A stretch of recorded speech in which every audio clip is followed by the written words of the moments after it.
How'd that get there? All right, so this is my 92 Cherokee XJ. Had a handful of people actually ask me to make a video breaking it down recently, because I've been kind of doing a build series on my Comanche MJ that I just picked up recently, and I've mentioned this and kind of had it in the background. And you know, I've had it for going on almost 5 years, and I've actually never made a single video breaking it down. I have put up a couple of photos and videos of, you know, wheeling it off-roading, but never really done anything with it.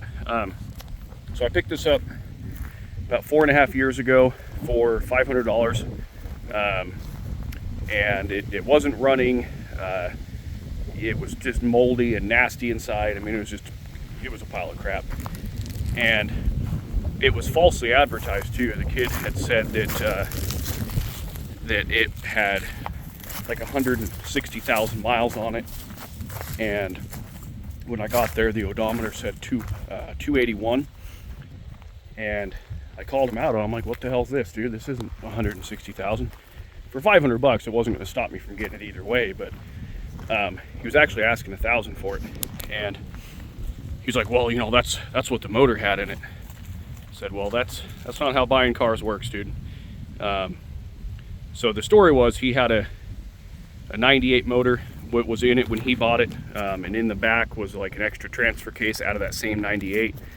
And you know, it just took a crap on him one day, stopped running, and so I went to check it out, and you know, I haggled him down to $500. I towed it home, started gutting the thing, and crank sensor was bad. I think that is actually what died on him and made it stop running. And he had thrown a bunch of stuff at it. You know, he did a whole tune-up, replaced the computer, nothing fixed it. So I did a crank sensor, and I immediately had spark, but it was off a little bit. And I ended up finding out the brand new distributor that he put in it was actually built wrong. It was off a tooth. So I bought another one, and it set in and fell in the right way and fired up. So from there, I made a list of every sensor the thing needed under the hood. I bought one of everything, and replaced all the vacuum lines and detailed it, and then I just started kind of chipping away at it. I had always wanted one of these. It's kind of like a ghetto dream car. So it is it's just a base model, so manual windows, manual locks. So we'll just kind of start with the basics here. It's kind of a Frankenstein lift kit. I started with the 4.5 inch Rough Country X series, X Flex, whatever it was, lift, and it was absolute garbage. I was warranting those control arm joints faster than I could put them in, and I'd never even had a chance to wheel the thing, and I think I warranted 6 of those joints for like clicking and knocking and like popping noises going over bumps just driving around town. And the shocks ended up going bad. I still have some rough country stuff on it, like I did the slip yoke eliminator with it, because I was having driving line vibrations at 4.5 inches plus. It's now a 6-inch lift roughly. It still has the rough country leaf springs. I've never had an issue with them. I haven't noticed any sort of weakness or sagging in them, so I just have them in there still. I've got, I think, 5.5 inch Rubicon Express springs up front, and they might be 5 inch, and then like a, you know, 1.5 inch and 3/4 puck or something like that. So I think technically up front it's like 6.5, but you know, the bumper and the winch weigh it down a little bit, so it sits level, it sits good. I'm kind of a little bit of a slope right now, so it's not the best angle. The suspension, I ended up going to the Iron Rock Off-Road 3-link Rock Link long arms, and that is absolutely the best investment I've probably put, besides maybe gearing the axles. Most noticeable, the ride quality of this thing on the highway. It cruises so damn comfortable. I love how it drives. I do have the Rough Country HD tie rod kit. In 4.5 years, I think I've replaced one of them. Another one is a little bit loose now. I have it in the box, I just haven't swapped it, but I've never really had any serious issues with it at all. Pretty easy to install. I've got Chinese, you know, EAG front bumper, but I got it before COVID, and I paid $275 shipped on eBay, brand new for this. You know, it came with the lights, the wiring, came with the D-rings, and I've never really had an issue with it, other than, you know, over the years the coating has started to flake off real bad, like the powder coating is bad. But metal-wise, structurally, I've had to replace the mounting brackets a single time when I was flexing up on a big rock, and I slipped, and I fell down, and the bumper landed on the rock, and it kind of bent the brackets up. And I paid $30 shipped for a pair of them. And otherwise, I've winched more things than I can count. I've knocked the thing against rocks and trees, and honestly, I'm super happy with what I paid for that bumper. I know there's better ones out there. I will replace it with a nicer one at some point, but for now, it's great. The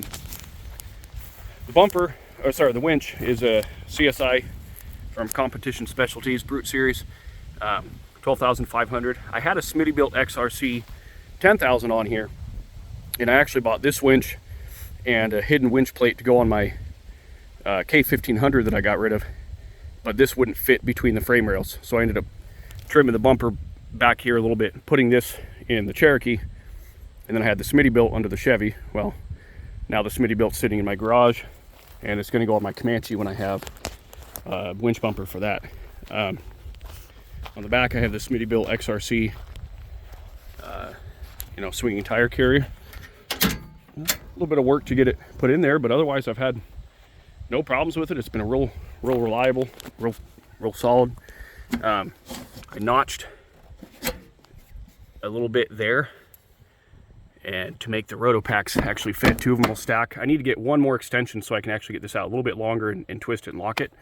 But I got those to slide in there real tight. I might trim it up a little bit, and then I took just a whole can of spray foam and sprayed as much foam in there as I could, and then a bunch of like Flex Seal basically to spray in there and kind of keep water from getting in and out. And I put a drain hole. I drilled a hole right down there, and another one, a couple more along the bottom in case moisture ever did get in there. But I've never seen a speck of any moisture coming out of the bumper, the holes or anything. I don't think it's a problem. The axles are stock axles. It's the Chrysler 8 1/4 in the back, and then just the Dana 30 high pinion up front. I did gear them. The rear has a Yukon Dura Grip posi traction setup in it, and then the front is a Spartan helical LSD, 456 gears. And for the 35s, I got, these are 15x8s, -24 Raceline Scouts is the wheel. So you can see how that, you know, obviously I got no fender flares, but you can see how a 15x8 -24 sits. I think it sits really nice. If I ever did add fender flares, they wouldn't be tucked in, making it look like a fat guy with tiny feet. So, but I've never had an issue. I don't use fender flares. No one around here cares.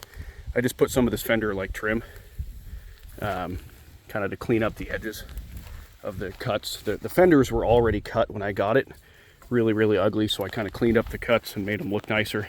I do have Bilstein 5100 series monotube shocks.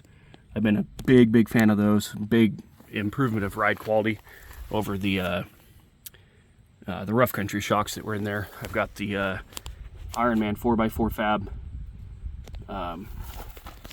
track bar with the brace that shoots across. And I also have I think it's the MORE Mountain Off-Road Enterprises steering box brace, so it connects to the snout of the steering box, and it crosses over to basically where the steering box would mount if this was a right-hand drive male Jeep.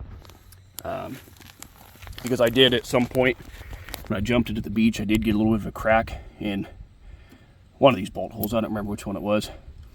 So I fixed that, welded it up. I put the frame stiffeners on the front, and then the unibody tie-in brackets. So, I mean, I've got a good, almost like 1/2 inch of metal that this bumper bites into. and I haven't had any problems since then. I do have the mid and rear section stiffeners. I've never put them on. I just haven't had the time. I work a lot. I do have one of the, I think, affordable off-road pocket windows, storage windows. So I'm going to take this out hopefully before the winter hits. It's September now. So I can put all my recovery gear in that and have a little bit more room inside the storage area. So I've got my, in here is a bunch of, like, it's only about half full. I'm pretty sure that everything in here is all my storage ropes, my kinetic rope. I've checked, and all my ropes and everything and soft shackles will fit in that pocket window once it's there, so I won't need that tote really. And I just have fire extinguisher, some basic fluids, and oil and stuff like that, some gear oil, and then my onboard air setup. So for the onboard air, I have the Viair 400p compressor. I love the Viairs because they're magnetic motors. They're oilless, so you can mount them sideways and upside down and however you want, and it's not going to affect the, you're not going to burn the motor out because all your oil's down here and it needs to be up here.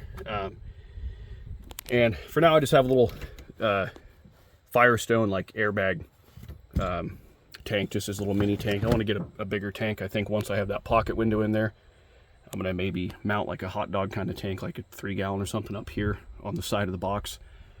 Just so I have a little bit more reserve air. I can fire it up and let it build up some pressure while I'm getting the hose connected to air up the tires. But I mean, like 10 minutes, I can air up from like 8 to 10 psi, easily up to 25, 28. I think I only run about 28 psi in these, just because I opted for the 8 wide to kind of make the beads a little bit more snug on the tires. I've only ever debeaded once when I hit a tree real hard. And then to power it, it's just got the little alligator clips to connect to the battery. And over here, I've got my Renogy 1000-watt pure sine wave inverter. And then those go down through the floor, and I routed them all the way up along like the frame rails, all the way up to the battery up front. So when I want to use this, I just clip those onto the positive and negative down there. And I normally have a pillow that kind of sits there to keep anything from bumping against it, but I don't usually keep anything loose in here that could bump against that and arc between the two. But basically I just clip it on, fire the thing up, and I've got the hose and gauge and everything in there. This is nice too because I have a remote switch going up front that lets me just turn it on and off on the fly. Just like that, it's on, and I can anytime I go out in the mountains, I bring my electric chainsaw, so that way if I use it, I can recharge it, and always have a full charge on that in case I come across some down trees, which it saved my ass a few times.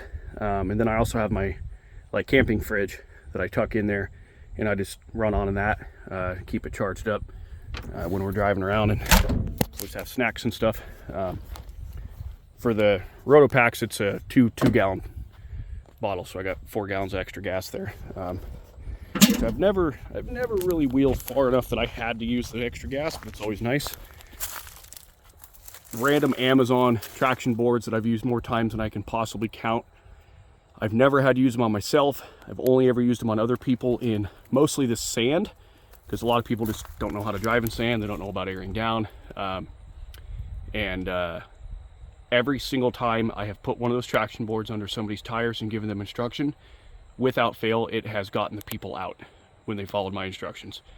I mean, they're all broken and falling apart, but I've had them for 3.5 years and they've never failed me. So they're absolutely worth it for helping people out. And if I ever actually get stuck, they'll help me out.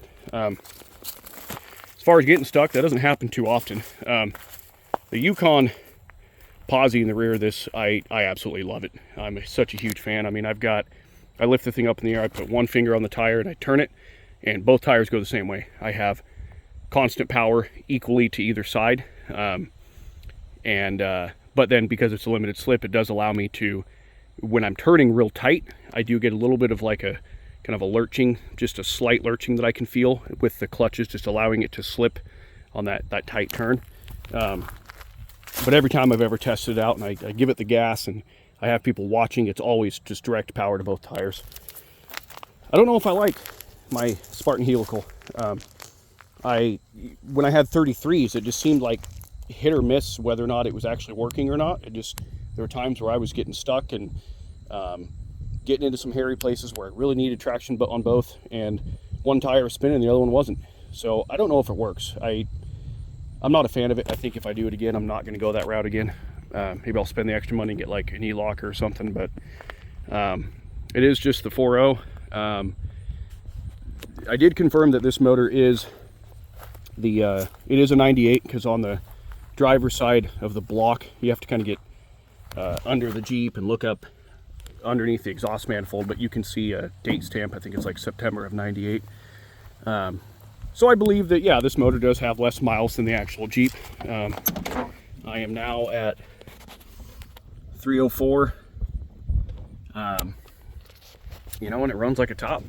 I have occasional little quirky issues with it. Like right now I'm trying to figure out why I only have fuel pressure in my rail when it's actually cranking or running. When I turn the key and prime it, the pump works. The pump's been replaced, but I don't get any fuel pressure in my rail until I actually start it. So whatever, that's a whole other video. Got a couple of the KC daylighters. Put them on there with the rough country brackets for the XJ. They just rivet on there. They're pretty solid. That one's a little bit loose. It's just the nut that's loose. The mount is perfectly fine. I've never wired them in. I put them on there for looks. I want to wire them in. I just, like I said, I work so much that I just never have the time. But the interior cleans up real good. That carpet's been stained since I bought it. I've just got the rough country seat covers.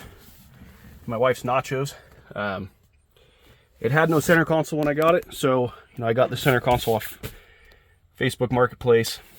Got some cup holder off Etsy or something. I don't remember where I got it, but it's actually pretty clean in here. It had no headliner. Well, it did, but it was all moldy.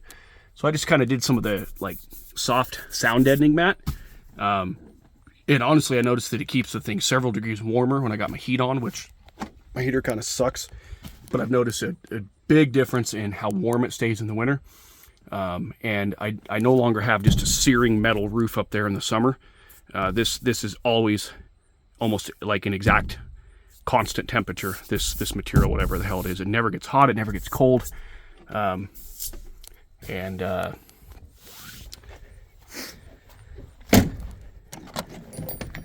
she's my pig. It's been a real fun project. I still have, like I said, I want to get the pocket window. I do want to put a little jump seat, like a little, sideways, like Ford Ranger jump seat, over like where the inverter is, and maybe relocate that, because I'd love to be able to put all of my kids in here. I have 4 kids, and the 3 girls will fit here, but my son doesn't really fit. So I want to put a jump seat in there and make some, like, drop the tank and build some proper reinforcement in there and a proper mount for a seat belt, and make it so we can go up on a day trip, or out to the beach or something, and take all the kids. I went with the hood vents. I knew buying this that these things are notorious for overheating issues. So I just kind of did a bunch of preventative stuff when I first got it. I bought the thermal wrap for the fuel injectors and the fuel rail to help with the heat soak. My first exhaust manifold that I put on, I did the titanium wrap stuff on it to help keep the heat from radiating up. That header ended up being a pile of garbage, so I just have a stock one on there now. The whole exhaust needs redone. I hate it. And then I did the hood spacers and the vents, and it makes a noticeable difference. I also did a toggle switch for the electric fan. Right there, key has to be on, obviously. It's dirty under the hood, so bear with me. Hang on. Yeah, so under the hood, a couple of the issues I ran into is, the Jeep itself is a 92, and the motor's out of a 98. Well, there's some design changes between the 92 and the 98. So I had an issue where I had no temperature gauge, because on the 96 and older, there's supposed to be a temp sensor on the back of the head back here, which is what this wire is now. I'll get to that. That tells your gauge what your temperature is. That's its only purpose. And then this sensor on the thermostat housing is for the computer. Well, the 97 and up, this is for the computer and the gauge. But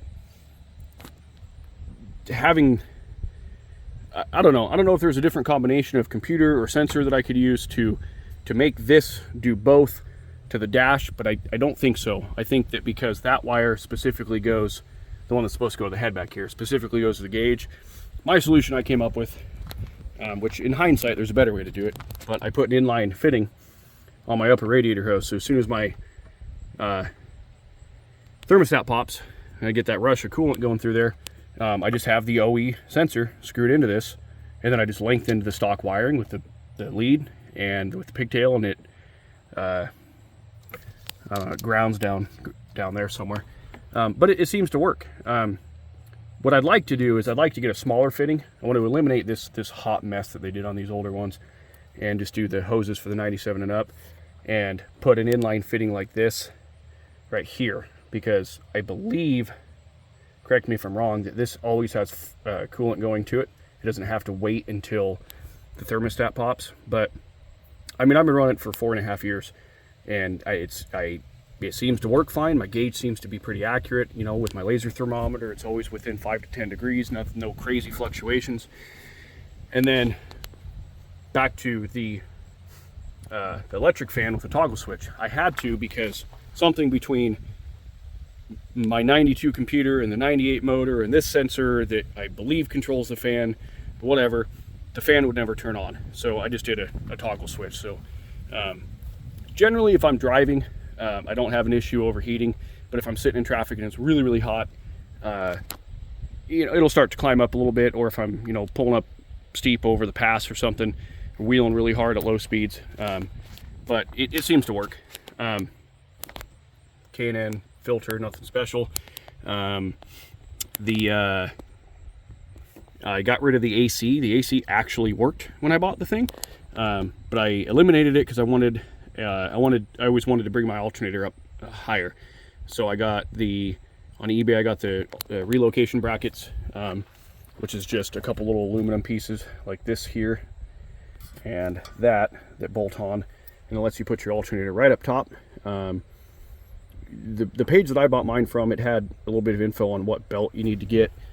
And then what this is actually a higher output alternator out of a Durango. So the stock alternators are only like 90 amps, which when you're running a winch and a cooling fan and your radio and an inverter, that's not enough. So this is I don't remember if it's a 97, 98 or 98, 99. So you could play it safe and just go with 98. Durango with the V8 option alternator, and it bolts up the exact same way over here and here. I had a little bit of a clearance issue fitting it because of the relocation brackets. It's possible that this alternator might just bolt straight in down below with no modification, but if it is, it was such a tiny amount of just a little bit of grinding on some metal like this. I just shaved it down like a 1/4 inch or something, some meaningless metal. And it sets on there fine. It's got an extra tooth on the pulley, so you just put the belt one tooth forward and just don't use the back one. I've never had a problem with it. And when I have had my lights on, my radio, my inverter, and my cooling fan, and using my winch, I still maintain like 14 volts, and I've never had an issue, so it seems to hold up. I did the Jeep cables cable upgrade because I noticed after about a year it just seemed like it was always, like the battery was always low. And I even bought a new battery, like a second new battery, and it didn't change it. So I went ahead and I got these cables, and they're nice because they come marked where they need to go. You know, battery negative,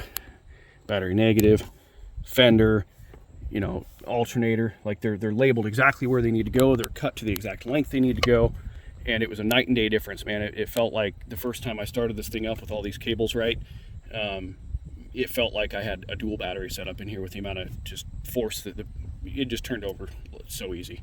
It's real nice. So as far as under the hood stuff, yeah, that's all I've really done is kind of modifying it to make my gauge works, and you know, it's held up. The engine is stock that I can admit, other than the injectors. I do have the K suspension 4-port injectors. I've never had an issue with them. I bought them because 2 of the injectors were kind of screwy when I got the thing, and I needed them anyways. So I upgraded. They're plug and play. I've never had a problem.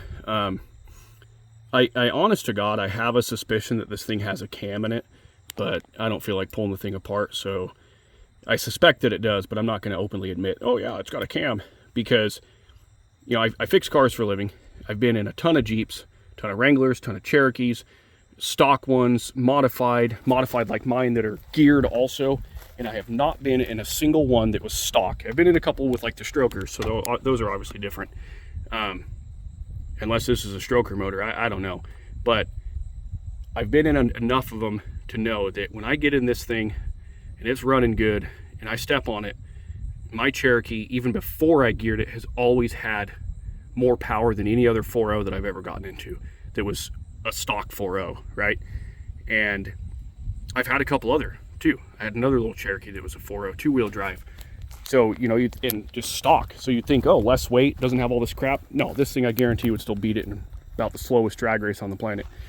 But also when I hit like 3,100 RPM, it just kind of surges and it jumps like with a power boost, you know, like there's some power band for a cam in there and it tops off at about like 3,600. And I get into other Cherokees and I gun them up to that kind of power, and you know, I don't really feel it. So I don't know, I have my suspicions, but you know, whatever. So it's a stock motor, whatever. So the motor now has about 190,000 on it, but it runs good. A little bit of valve cover gasket leak. I've tried to fix it twice and I just kind of gave up. It doesn't ever drip anywhere. It just kind of like seeps a little bit. I got the dirt bound off-road battery hold down. Nothing else really under the hood. I'd like to give shout outs to the guys that, you know, I bought their stuff. I love dirt bound. I've bought a few of their things. I think the frame stiffeners all the way down, I'm pretty sure are dirt bound. I've never had a problem with any of their products except the gas tank skid plate, and he sent me the wrong generation, and then sent me the right one, let me keep the old one, shipped it super fast. Awesome service. I do have the Rough Country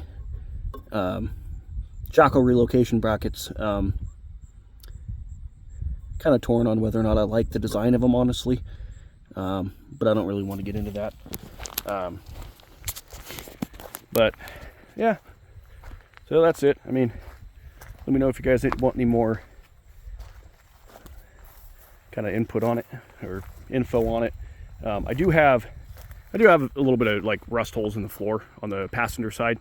There's no unibody like frame rail rust anywhere. So at some point I wanted to do it this year, but I just don't have the time. I'm gonna gut the inside. I'm gonna do the, you know, fix the floorboards and put some like kill mat in there and probably a whole new thing of carpet. And then I think that's what I'm going to put the jump seat in, or if I decide I really want to go down that route, just because I'm going to have the gas tank out for that whole project, because I'm not putting in the mid and the rear section stiffeners until the carpet's out, because I've heard of guys lighting their rigs on fire because of the heat that's generated right here for the welding, and it burns the carpet inside and lights their Jeeps on fire. It happened to a neighbor of mine a couple of years ago. So it'll be a big project. When I take the carpet out, I'm going to fix the holes in the floor. I'm going to do the stiffeners, possibly do the jump seat, because the gas tank I'm going to have out too for all that welding. Yeah, and then just that storage window. I think the storage window is about the only thing I'm going to try to do this year. But it's fun. It's a solid installed project. I figured I'd make a video. A nice, beautiful setting for you guys. So let me know if you have any questions. Appreciate it.